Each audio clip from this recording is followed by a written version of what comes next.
All right, good afternoon, everyone, and thank you for being here. I want to start by thanking Michigan State Police, the FBI, and all of our partners in this investigation. I also want to thank the hard-working men and women of the Detroit Police Department, specifically the homicide section. I want to offer my sincere condolences to the family, friends, and loved ones of Samantha Woll. She is beloved. Everyone I have talked to has spoken about her contribution to our community, and she will be sorely missed.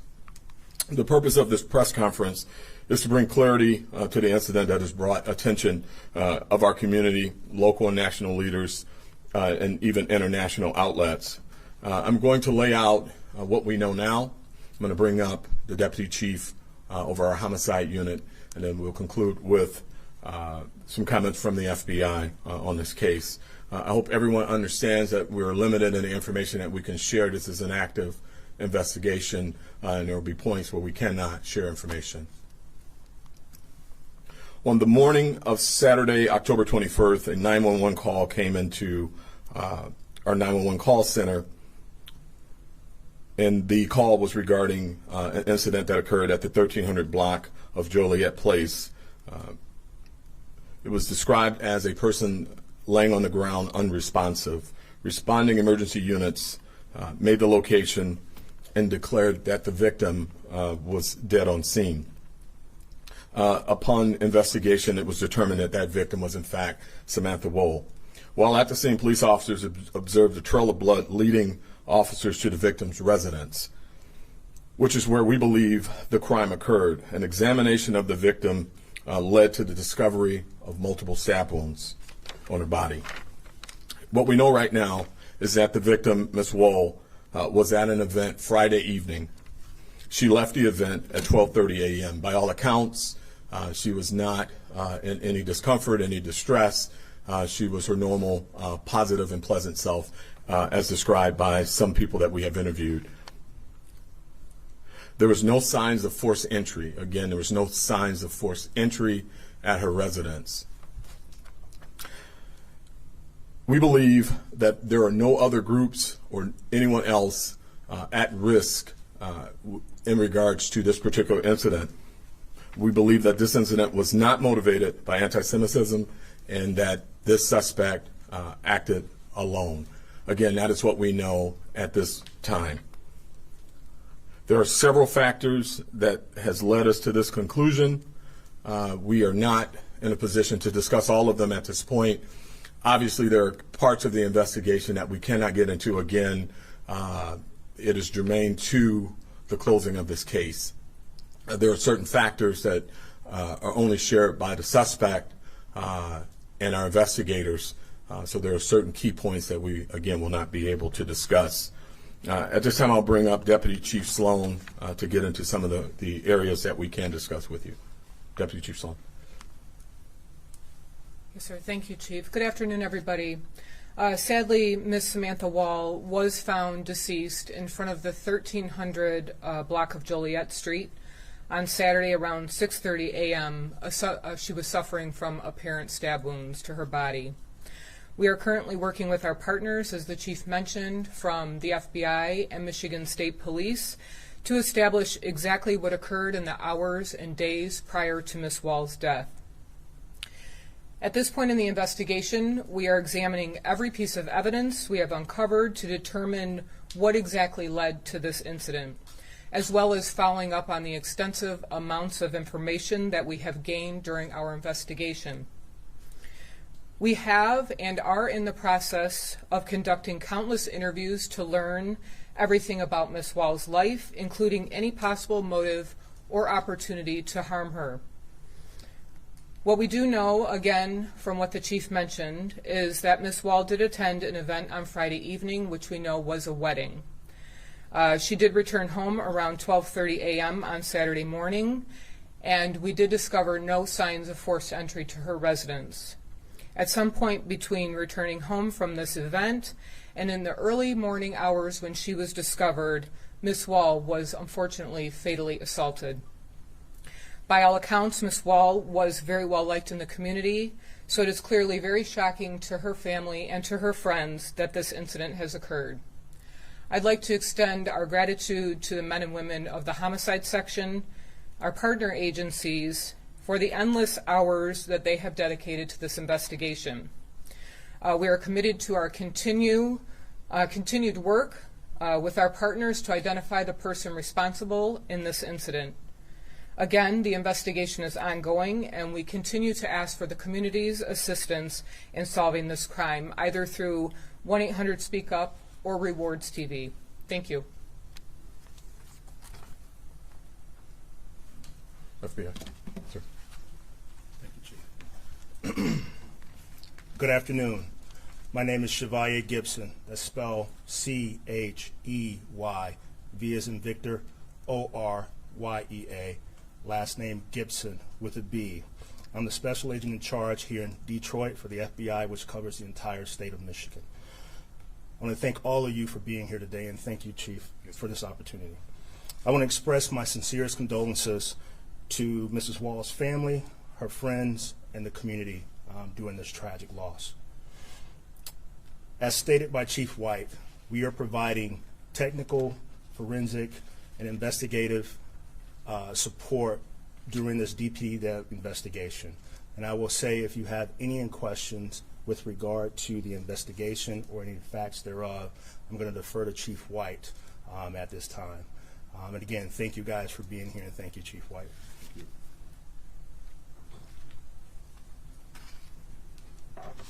Again, I just want to assure the community that everything possible is being done to bring this case to a close. I ask for patience. There's a lot of evidence and information that has to be analyzed. Again, we're very thankful to our partnerships with both the FBI and the Michigan State Police. Access to crime lab activity and things such as that helps move this case along quite quickly. But we want to make sure that we don't rush and that we do everything to make sure that evidence is analyzed, search warrants are got up, and we bring this matter to close with the appropriate person being held accountable for these horrendous actions. With that, I'll take any questions. Hi, Chief Ryan Marshall, representing WWJ News Radio 950 here locally, CBS News, New York, nationally. Even though you did say that there isn't any anti-Semitic motive here, how I would say, how concerned are you that having this happen on Saturday and now you guys coming on Monday, that maybe somebody that hasn't seen this would say, hey, we need to have some sort of retaliation given what's happening with Israel and Hamas? Yeah, I mean, we're always concerned with retaliation on any homicide, and certainly the international situation that we find ourselves in now bring us additional concern. But our goal is to be transparent with the community, be transparent as to where we are, to alleviate concerns that those may have, that others are at risk. Based on what we know today, right now, with the information that we've received and uncovered over the past few hours, and certainly at the onset of this investigation, we are confident with our position where we are right now today. And second question is, given that that isn't the motive, can you speak to anything that could have been involved in why she was killed or murdered, a motive? Can you speak to anything in that regard? Yeah, you know, as I indicated, and we certainly want to alleviate concerns. We certainly want to let others know, all know, that we are actively investigating this and that we have not discovered anyone else to be at risk. But in that, we have to be very, very cautious as to what information we share. There are some very intricate details about this case that, if revealed, could really damage what we're trying to accomplish. There are some facts that are known only to our suspect, and so I can't get into causation right now, or what he or she may feel was that, but more to come on that at a later date.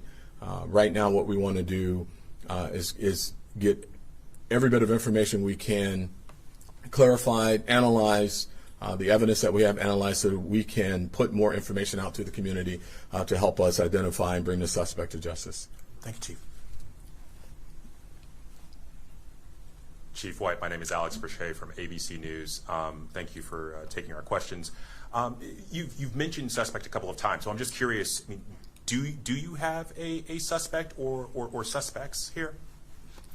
So in the process of an investigation, the detectives, they work a number of different theories.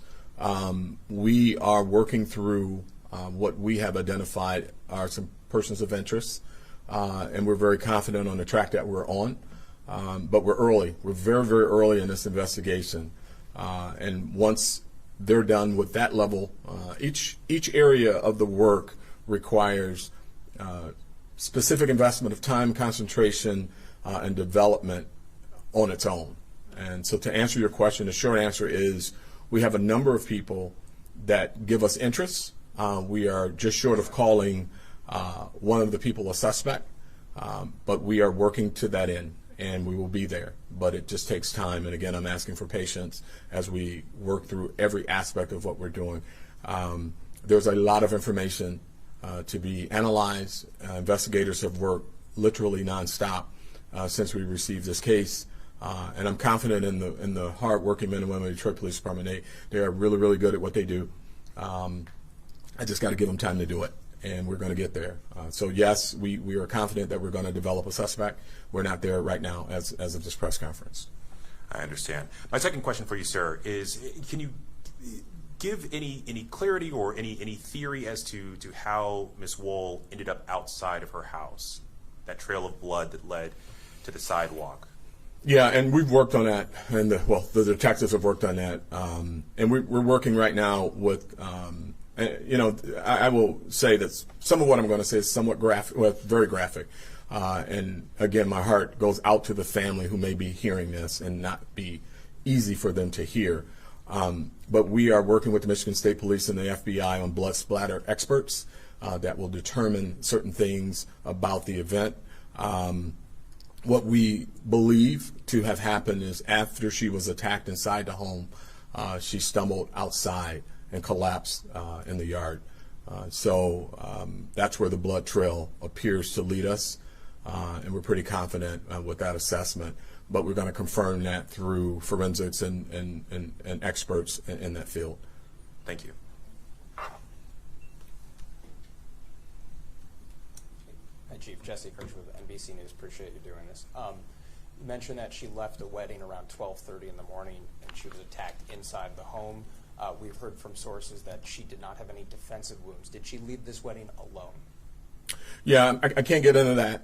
And your sources, I'm not going to confirm or deny that at this time. Again, a lot of, what sources don't take into account is how it could damage a case. And so I can't confirm or deny that. That's a very key part of our investigation that we're looking into. Okay, and just point of clarification for my second question here, that you said persons of interest, so no one is in custody at this point. So no one is in custody. So if no one's in custody and you said you don't believe anyone else is at risk here, and you stressed that you don't believe this was tied to anti-Semitism, but obviously people have jumped to those conclusions, and you've got someone still out there who you say is responsible for this. So what do you say to people who are still worried about their safety in the climate of what's going on in the world right now, and particularly Jewish, Muslim, and Arab communities? What would you want people to know about their safety if they are jumping to conclusions? Yeah, and so we certainly don't want folks to jump to a conclusion, but we certainly understand how one could arrive at those conclusions absent any information to the contrary, and that's why we're here today providing information on this particular case. We don't feel, as of this press conference, that there's anything that supports anyone else being at risk as it relates to a hate crime. We certainly know that this is a dangerous person, and this is why we're working tirelessly to identify a suspect and get the right suspect off the street. And once we get that development done, we will immediately push that out to our media partners as well as to our community partners to help us identify and bring this person to justice. Beyond that, we're going to continue to work hard and continue to push out transparent information so that the community is aware.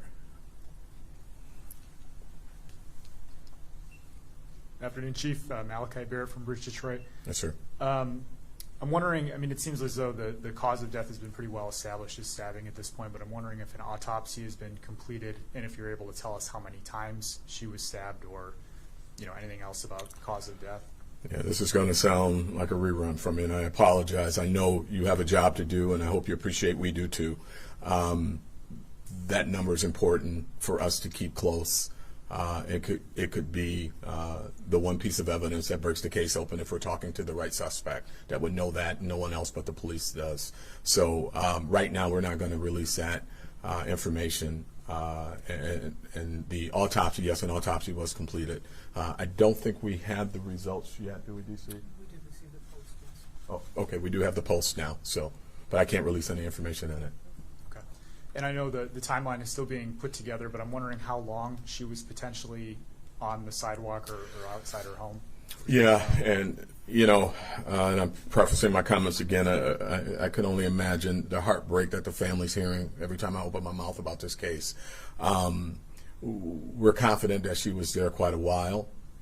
We're working through our video assets in the area and a number of other things that we're going through right now with neighbors and you know, all of the digital doorbell systems and things such as that to identify when she was seen last physically outside of the residence and how long she may have been there. And it's a lot to go through. We're doing search warrants on Ring doorbells and things like that right now in the area, and so but we're confident that she was there quite a while. It kind of leads to my last question. I was curious if I mean, I saw that there were Ring doorbell cameras that I'm sure you can use to help identify suspects. I'm also wondering if there were green light cameras in the area.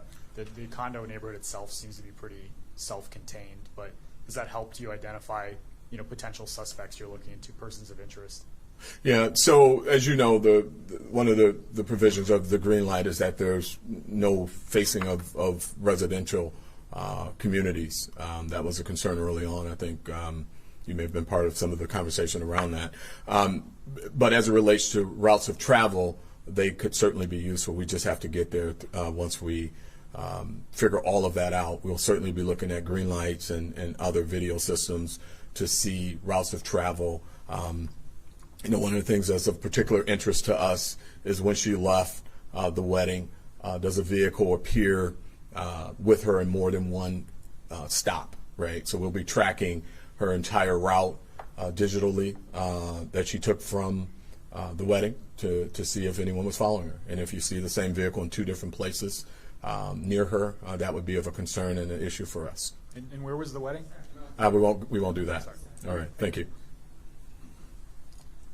Hey, Omar Jimenez, CNN. Thank you for taking the time.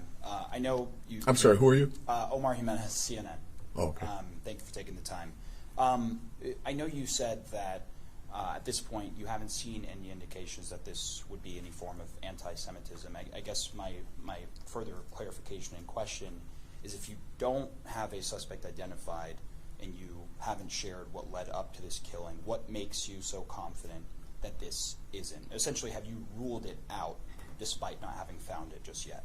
Well, you know, when we look at the case, there's certain tracks that these types of cases take. When we talk about hate crimes, you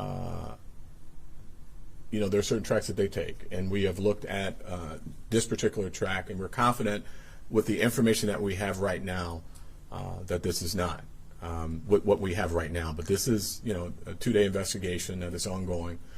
But you know, we were very cautious in making that declaration too early. We did a lot of work that gave us the confidence that we have now, that it's not as we stand here right now. We are working, you know, look, we're not ruling out anything. Okay, let me be clear. We're looking at every aspect of this case, and we're going to go where the information and the evidence takes us. And right now, the evidence does not take us there. We do have another working theory that we're looking at, and where the evidence has taken us to, and we're going to exhaust that.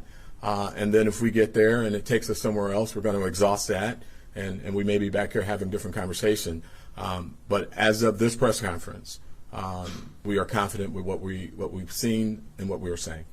And my other question was, I know you're looking at a variety of number of people of interest at this point. No one's gotten to that suspect level. Is it your impression, at least among the people of interest that you have, that this is someone that may have been known to her, or are we talking about someone that, you know, may have come in from out of town or whatever it may be?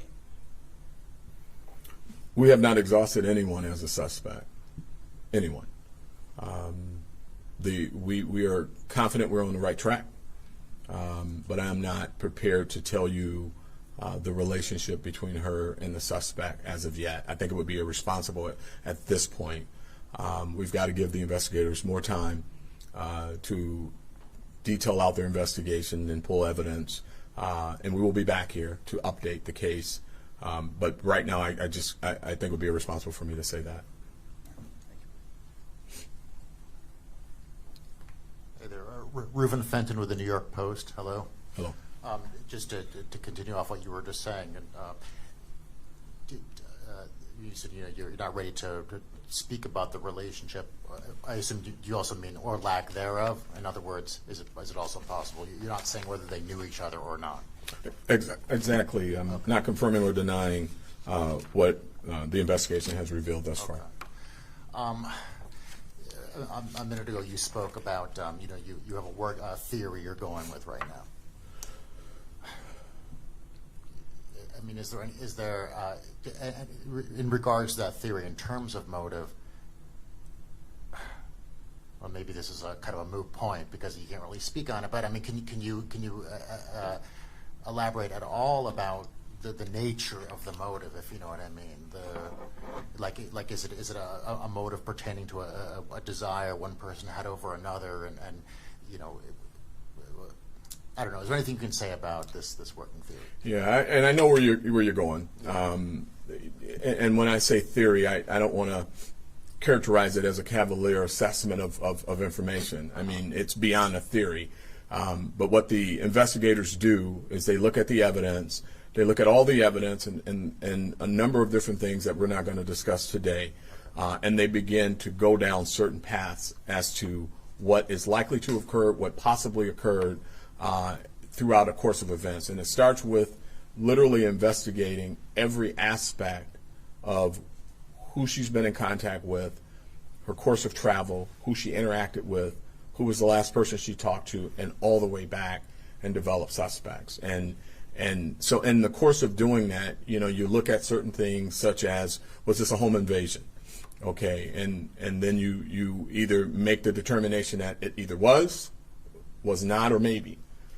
What we have certainty with is that it wasn't, right? So now you start to shape the course of your theory.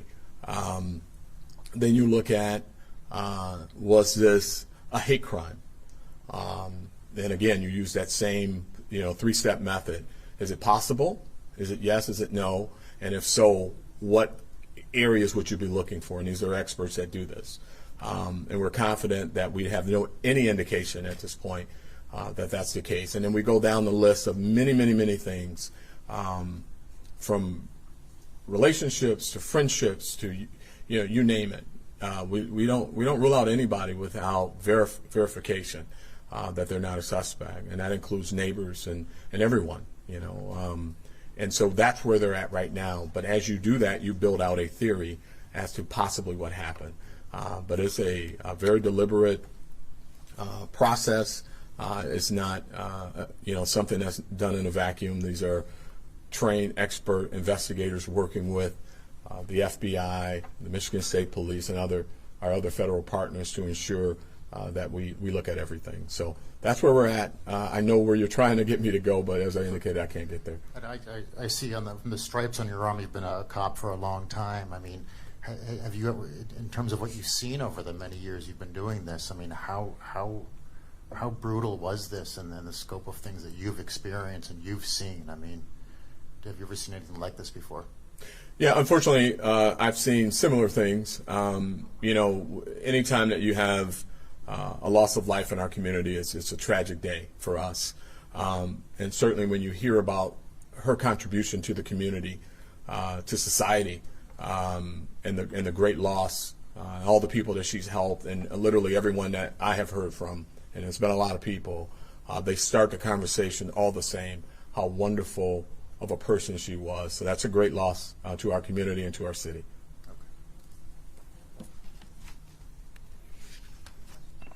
Hey, Chief Victor Williams with Local 4. You have a lot of people living on Joliet Place who may still feel unsafe with the killer out there still. What would you say to them first off? Well, I've said it. You know, I don't feel that they're at risk, but if they saw anything, no matter how small they may think it is, if they saw someone that's not known to the neighborhood, may have been there earlier in the week, if they saw anyone lurking around the area, certainly let us know. Any small moniker of information could be the break we're looking for in this case. Check your video cameras on your home. Share all the information that you have with us. Anything small or large, please make sure you share it with us. And can you at all reveal the location of that wedding at all? I'm sure it'll be out. I'm not going to be the one that gives it. You know, someone just got married and want to separate the two. You know, the only connection it has is that she was there, and we will be talking to folks about that in very near future. Thanks. Jeremy Edwards with ABC News. Just wanted to see if you could speak to if she had her cell phone on her, any forms of ID. She had her cell phone with her. I don't know if she had it Cell phone and ID. on the scene. Oh, yep, both. And the person of interest that you have been working with and talking with, have they been cooperating with the investigation? Well, as I said, we haven't disqualified anybody yet. There are a number of people that we're interested in. We have not zeroed in on one person of interest. We have a number of people that we're talking to. And as I understand it, everybody we've talked to has been somewhat cooperative. We haven't heard that they're uncooperative, let me say that. Thank you. Yeah. Hello, Rebecca Rosenberg with Fox News Digital. So I'm just wondering, you said you're working through multiple suspects. If you don't have a key suspect in mind yet, how are you able to exclude, for instance, a hate crime motive or anti-Semitism? So if I misspoke, what I said was a number of persons of interest. If I called them suspect, I may have misspoke. And as I indicated earlier, there's a process to how we disqualify suspects, how we disqualify persons of interest that the detectives are engaged in. And certainly, as I talked about the steps we go through in identifying any crime, we're confident where we've arrived with this particular crime. We believe that the motivation is very different than a hate crime. It's horrific and it's tragic, and that's the focus of the investigation. But if something leads us down that path again, or if something comes up, we will certainly be engaging our federal partners and looking at that. We're not saying, as we stand here today, that if we were to arrive at a space where that becomes something that we need to look at again, that we wouldn't. We're just saying that as we stand here today, right now, that doesn't appear to be the motivation. And just another question, unrelated question. There was a couple near the crime scene whose car tires were slashed over the weekend.